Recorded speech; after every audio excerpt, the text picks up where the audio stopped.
აზიის უსაფრთხოების სამიტი სინგაპურში. ისრაელის სახმელეთო ოპერაცია სამხრეთ ლიბანში. ნავიგაციის საერთაშორისო სისტემა GPS საფრთხე ემუქრება. შარლ დე გოლი ჩვენს ლიდერების რუბრიკაში. სულ რამდენიმე წამში მე ნუგზარ უხაძევა.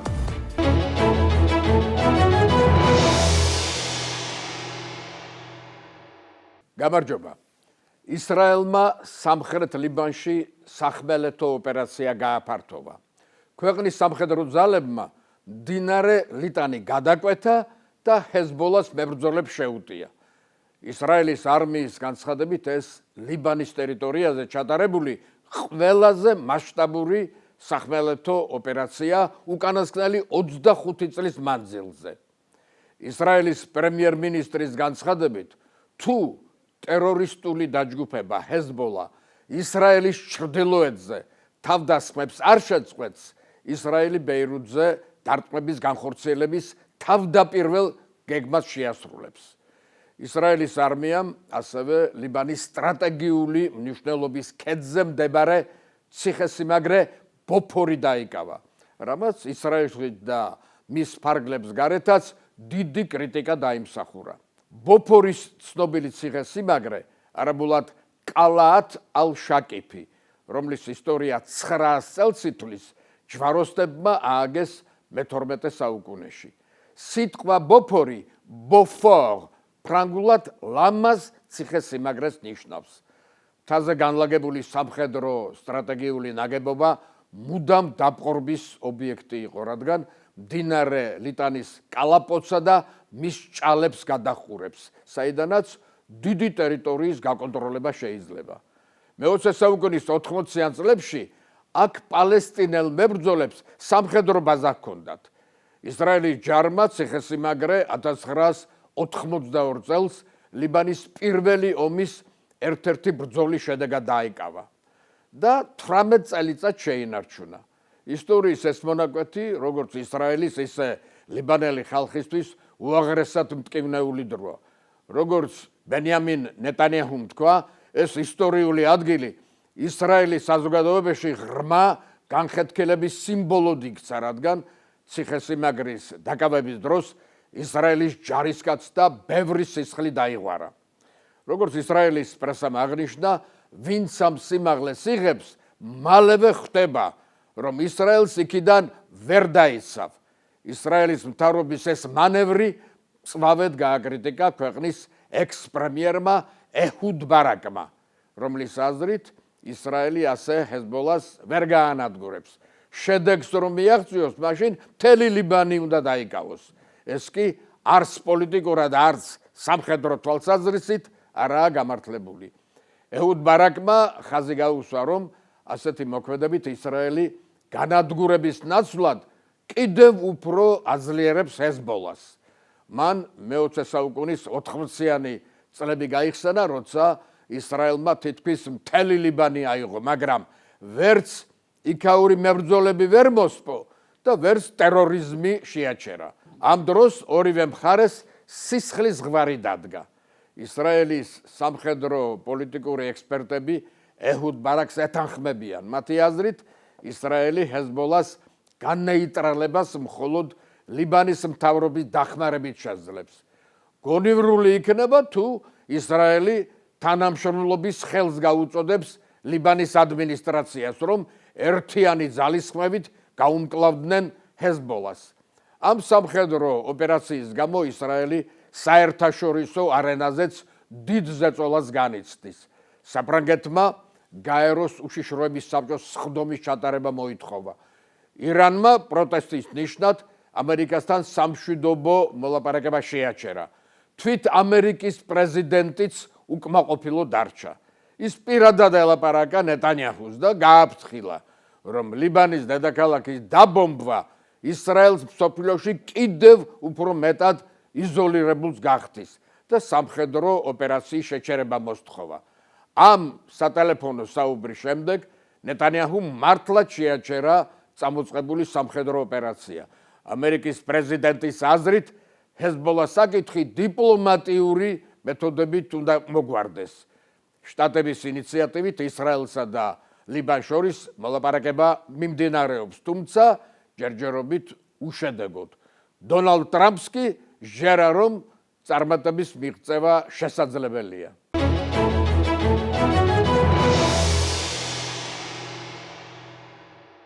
სინგაპურში აზიის უსაფრთხოების ყოველწლიური სამიტი შანგრილას დიალოგი გაიმართა. უსაფრთხოების ეს ფორუმი 2002 წელს ბრიტანეთის სტრატეგიული კვლევების საერთაშორისო ინსტიტუტმა დააარსა, რომელიც საბოლოოდ აზიის რეგიონის უსაფრთხოების მთავარ პლატფორმად იქცა. წლევანდელი შეკრება გლობალური არასტაბილურობის ფონზე გაიმართა, რომელშიც 40 ქვეყნის თავდაცვის მინისტრი და უსაფრთხოების მსოფლიო დონის ექსპერტები მონაწილეობდნენ. ფორუმის მთავარი თემა აზია წყნარი ოკეანის რეგიონში უსაფრთხოების საკითხი იყო. გეოპოლიტიკური სივრცე, სადაც ორი ზესახელმწიფო ამერიკა და ჩინეთი მეტოქეობს. რეგიონის დანარჩენი ქვეყნებიდან ზოგი ჩინეთის ბანაკშია და ზოგი ამერიკის, თუმცა ისეთებიც არის, რომელიც ორ სკამზე ჯდომას ცდილობს. ასევე უსაფრთხოების მრავალშრიანი და მრავალსაფეხურიანი პარტნიორობა ჩნდება. მაგალითად, იაპონია სულ უფრო მეტად თანამშრომლობს ავსტრალიასთან, ფილიპინებთან, ინდოეთთან, ახალ ზელანდიასთან და სინგაპურთან, რომელთაც რეგიონში ჩინეთის აგრესიული პოლიტიკა დიდად აწუხებთ. ფორუმზე დადასტურდა, რომ რეგიონის ქვეყნებისთვის მთავარი გამოწვევა ჩინეთის მილიტარიზაცია და აგრესიული პოლიტიკაა. შანგრილას დიალოგის კულუარებში სწორედ ასეთ ფონზე მოხდა ამერიკის, ბრიტანეთისა და ავსტრალიის თავდაცვის მინისტრების შეხვედრა. ამ სამმა ქვეყანამ 2021 წელს სამხრივი სამხედრო პოლიტიკური ბლოკი AUKUS-ი შექმნა, რაც მათი სახელების პირველი ასოებისგან შემდგარი აბრევიატურაა. პაქტის მიზანი სამხრეთ ჩინეთის ზღვის სადავო წყლებში ჩინეთის გავლენის წინააღმდეგ ბრძოლაა. შეხვედრა სინგაპურში ამ თავდაცვითი ალიანსის ფარგლებში გაიმართა, სადაც გადაწყდა, რომ სამივე ქვეყანა საერთო ძალებით წყალქვეშა დრონების განვითარებას შეუდგება. პროექტის მიზანია მნიშვნელოვნად გააძლიეროს AUKUS-ის პარტნიორთა შესაძლებლობები ზღვის ფსკერზე კრიტიკული ინფრასტრუქტურის დასაცავად. განათავსოს მოწინავე სათვალთვალო, სადაზვერვო და დარტყმითი მოწყობილობა. ჩაატაროს ლოგისტიკური ოპერაციები და გაამყაროს წყალქვეშა ნავებისა და ხომალდების საწინააღმდეგო ბრძოლის პოტენცია.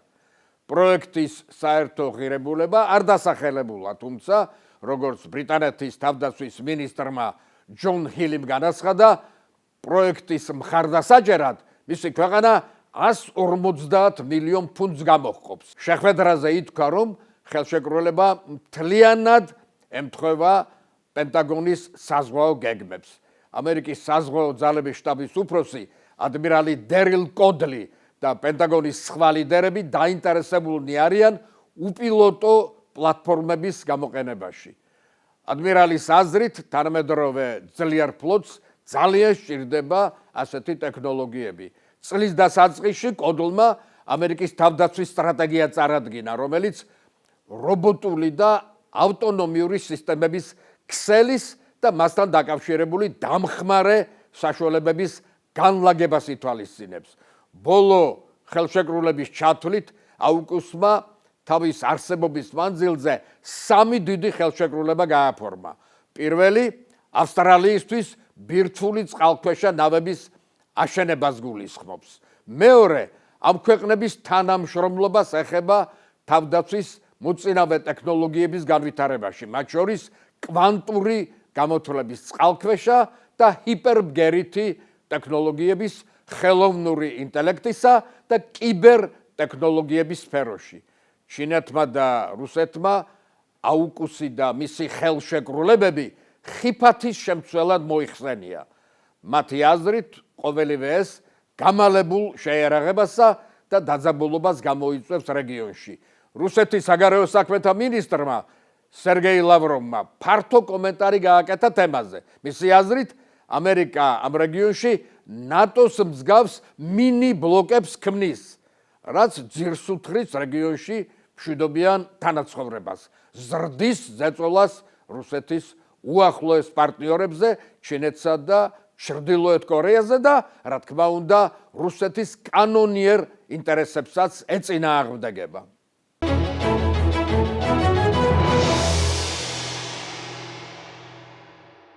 ევროპაში ერთი საყურადღებო ინციდენტი მოხდა. ბრიტანეთის მთავრობის თვითმფრინავმა, რომლის ბორცზე ქვეყნის თავდაცვის მინისტრი ჯონ ჰილი იმყოფებოდა, რუსეთის საზღვრის მახლობლად GPS-ის სიგნალი დაკარგა.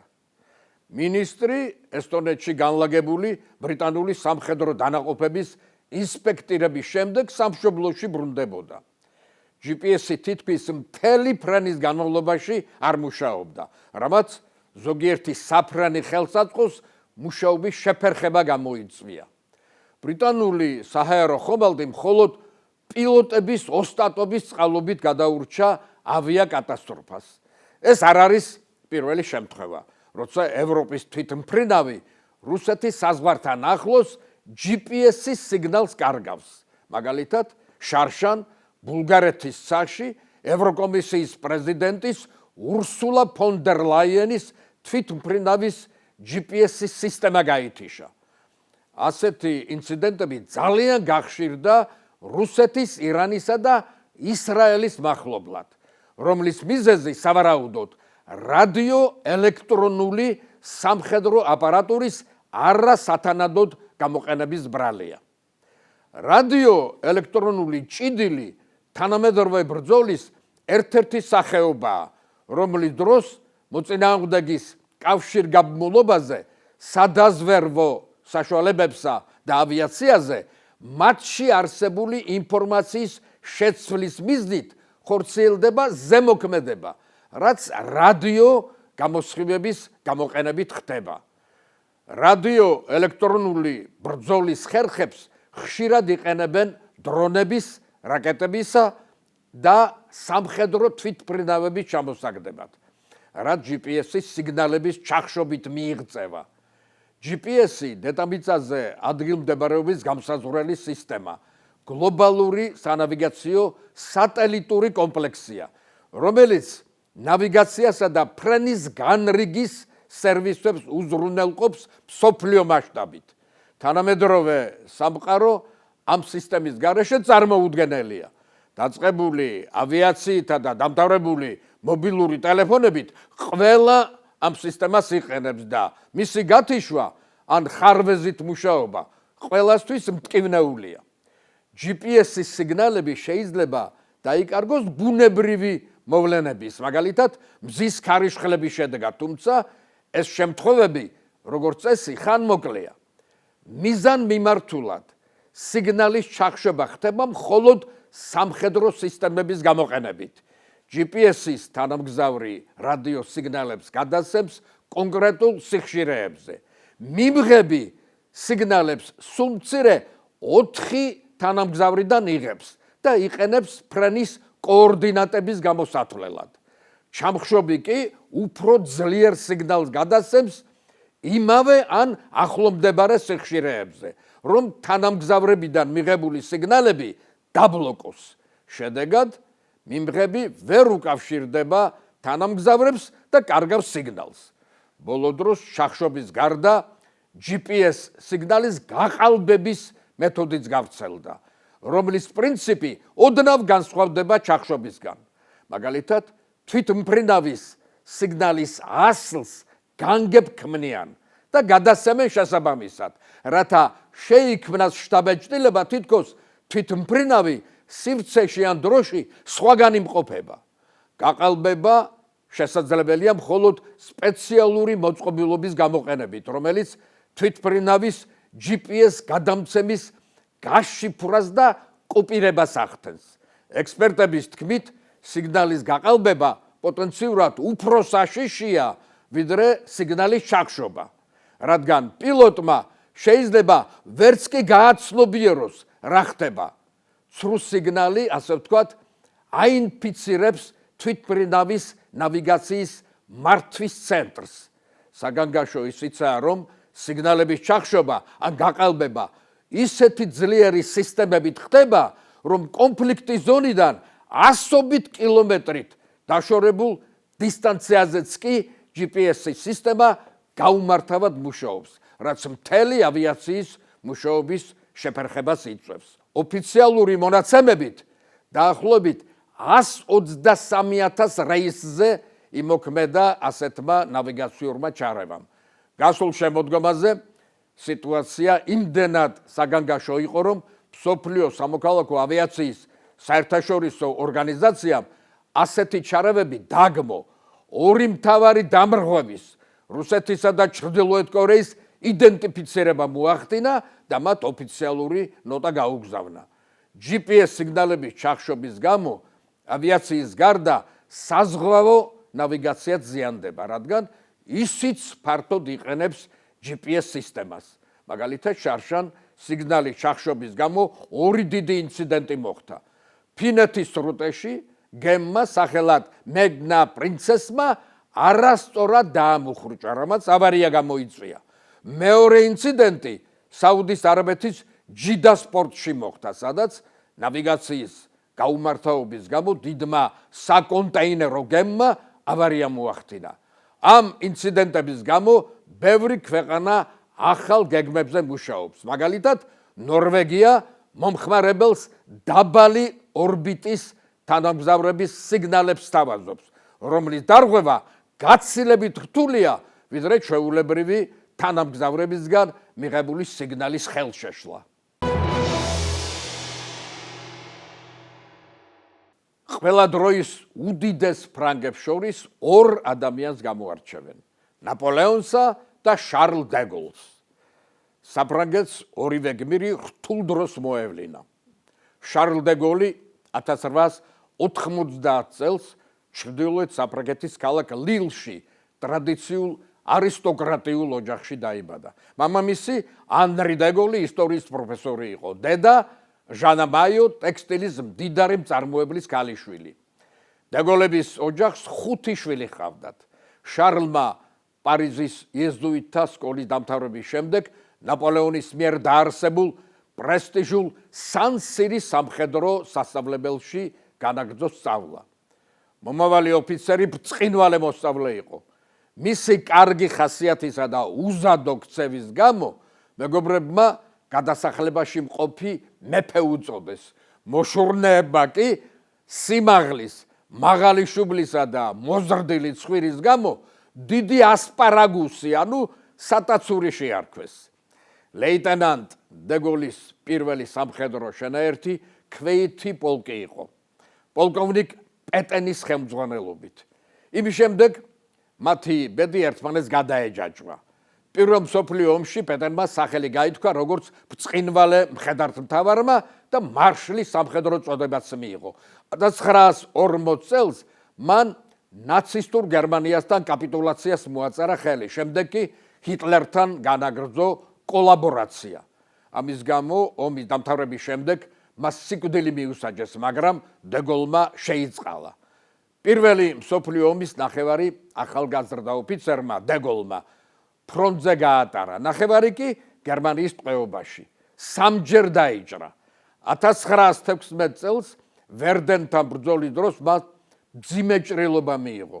მეგობრებმა შეცდომით გარდაცვლილად ჩათვალეს, ბრძოლის ველზე მიატოვეს და გერმანელებმა უგონო მდგომარეობაში შეიპყრეს.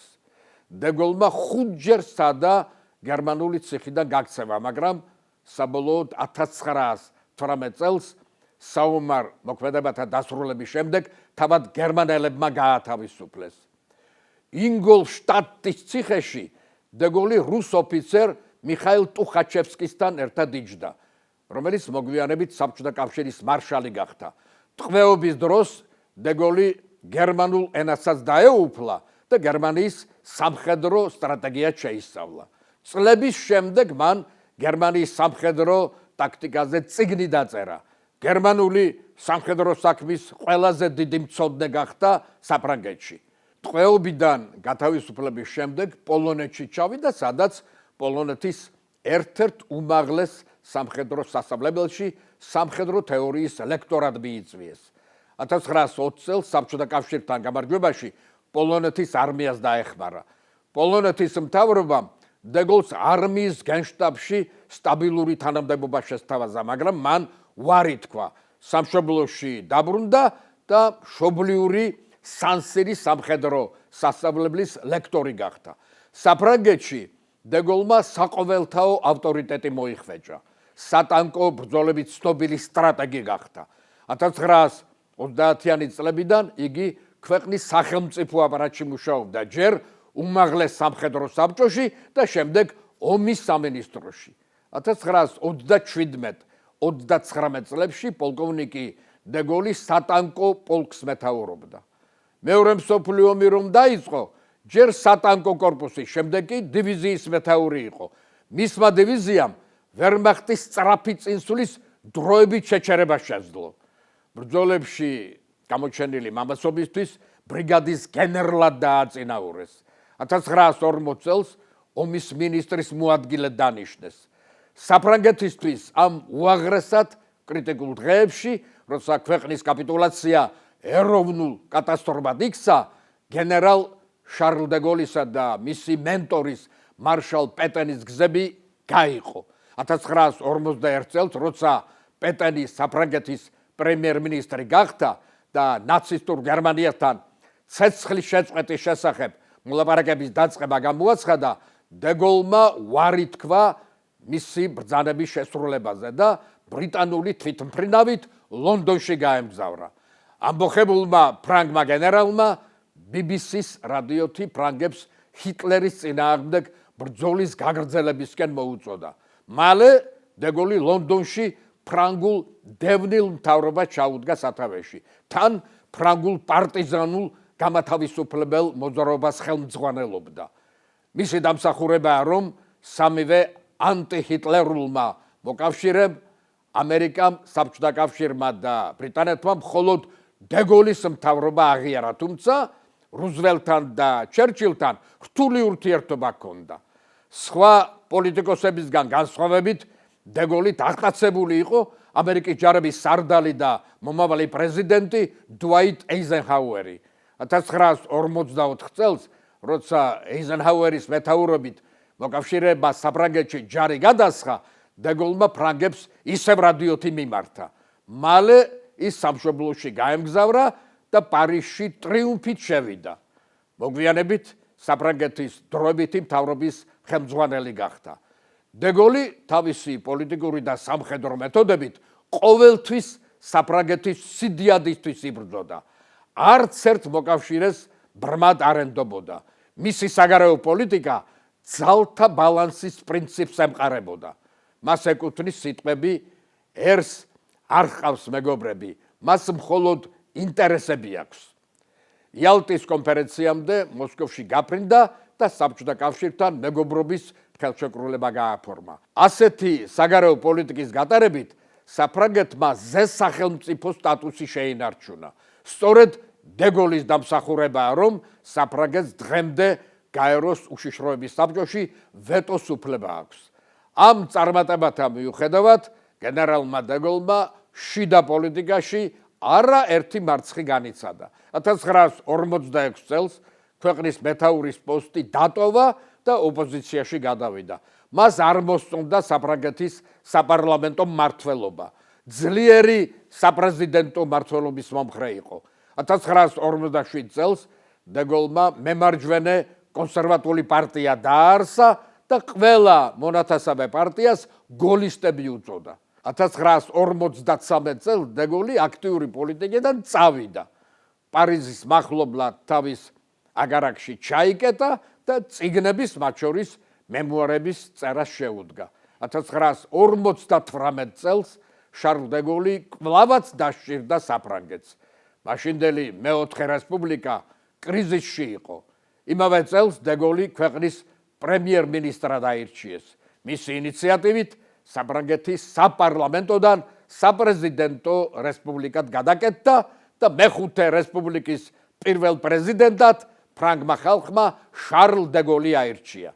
მან განაგრძო საფრანგეთის სიდიადის გაძლიერება. დეგოლის ძალისხმევით საფრანგეთი ბირთვული სახელმწიფო გახდა. გერმანიას დაუახლოვდა და ევროკავშირის ჩამოყალიბებას შეუწყო ხელი. მისი ხედვით ევროპა უნდა ყოფილიყო ძლიერი და საბჭოთა კავშირისა და ამერიკის გავლენისგან თავისუფალი. 1966 წელს საფრანგეთმა ნატო დატოვა. დეგოლის პრეზიდენტობის წლებს დაემთხვა ალჟირის ომი და ალჟირის დამოუკიდებლობის აღიარება. სწორედ ამის გამო გადაიკიდა დეგოლმა ზოგიერთი გენერალი და პოლიტიკოსი. ის მრავალჯერ გადაურჩა მკვლელობისა და სახელმწიფო გადატრიალების მცდელობას. 1968 წელს საფრანგეთში დეგოლის მთავრობის მიმართ უკმაყოფილებამ იმატა და საბოლოოდ დემონსტრაციების სახე მიიღო. ქვეყანა სამოქალაქო ომის ზღვარზე დადგა. საფრანგეთის ახალ თაობას აღარ უნდოდა ძველი თაობის ხანდაზმული პრეზიდენტი და პოლიტიკოსები. 1969 წლის 28 აპრილს დეგოლი საფრანგეთის პრეზიდენტობიდან გადადგა. გადადგომიდან ერთ წელიწადში 90 წელს მიღწეული შარლ დეგოლი გარდაიცვალა. ის ბედნიერ ქორწინებაში იყო ქალბატონ ივონ ვანდრუსთან, რომელიც მდიდარი მრეწველის ოჯახის შვილი იყო. დეგოლების წყვილს 3 შვილი ჰყავდა. უფროსი ვაჟი ფილიპი მამასავით სამხედრო პირი იყო და ადმირლობასაც მიაღწია. ქალიშვილი ელიზაბეტი ცნობილი ფრანგი გენერლის ალენ დე ბუასიეს ცოლი იყო. მეორე ქალიშვილი ანა დაუნის სინდრომით დაიბადა. მამას ის ყველაზე მეტად უყვარდა. ანა 20 წლის ასაკში გარდაიცვალა, რის შემდეგ შარლ დეგოლმა დაუნის სინდრომით დაავადებულ ბავშვთა დახმარების ფონდი შექმნა. დღეს ასე დავასრულებ. მადლობა ყურადღებისთვის. მე ნუგზარ უხაძე ვარ და მომავალ შაბათს ისევ შევხვდებით ერთმანეთს. ნახვამდის.